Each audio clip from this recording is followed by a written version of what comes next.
வணக்கம், உங்கள் வலைவாசி அம்மாச்சி பேசுறேன். நீண்ட இடைவெளிக்கு பிறகு உங்களோட தொடர்புல வந்திருக்கேன். நானு அதாவது எஃப்எம் ரேடியோ மாதிரி சொல்லிட்டு இருக்கிறேன்.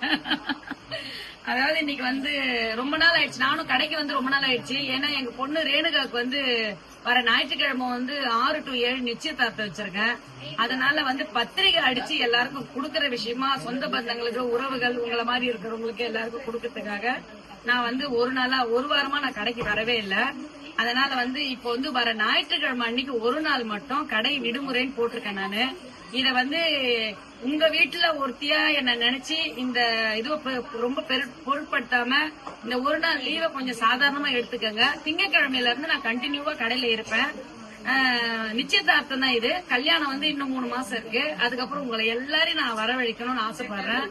இந்த நிகழ்ச்சியில நீ உங்களுடைய ஆசீர்வாதம் எல்லாம் இருக்கணும்னு நான் வேண்டிக்கிறேன். இதை நான் சேனல்ல போடும்போது பார்த்தாவே உங்களுக்கு தெரியும்.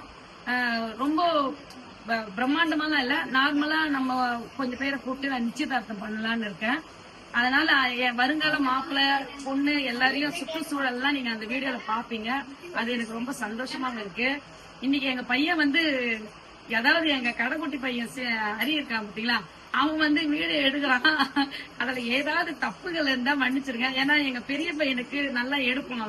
அவன் சினிமா இதுல இருக்கிறதுனால அவனுக்கு நல்லா தெரியும். இவனுக்கு தெரியாது, ஒத்துக்கணும்ல. அவன் சினி ஃபீல்ட பத்தி தெரியும், வீடியோ கரெக்டா பர்ஃபெக்டா எடுப்பான். இவனுக்கு தெரியாது. ஏதாவது தப்புகள் இருந்தா மன்னிச்சிருங்க, அரிய மன்னிச்சிருங்க.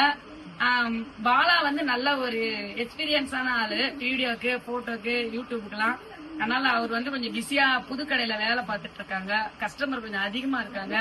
நாளைக்கு விடுமுறைன்றதுனால இன்னைக்கு கொஞ்சம் நிறைய பேர் வந்துட்டு இருக்காங்க. அதை நான் உங்களோட பகிர்ந்ததுல ரொம்ப சந்தோஷப்படுறேன்.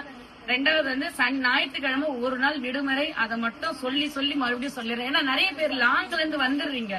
அவங்க அம்மாச்சி கடை இல்லைன்னா மனசு கஷ்டப்படக்கூடாது இல்லையா? அதனால உங்களுக்கு நான் தெரிவிச்சுக்கிறேன். இதை ஞாயிற்றுக்கிழமை ஒரு நாள் மட்டும் விடுமுறை. திங்கட்கிழமையில இருந்து அம்மாச்சி கடையில கண்டிப்பா இருப்பேன். ரொம்ப நன்றி, வணக்கம்.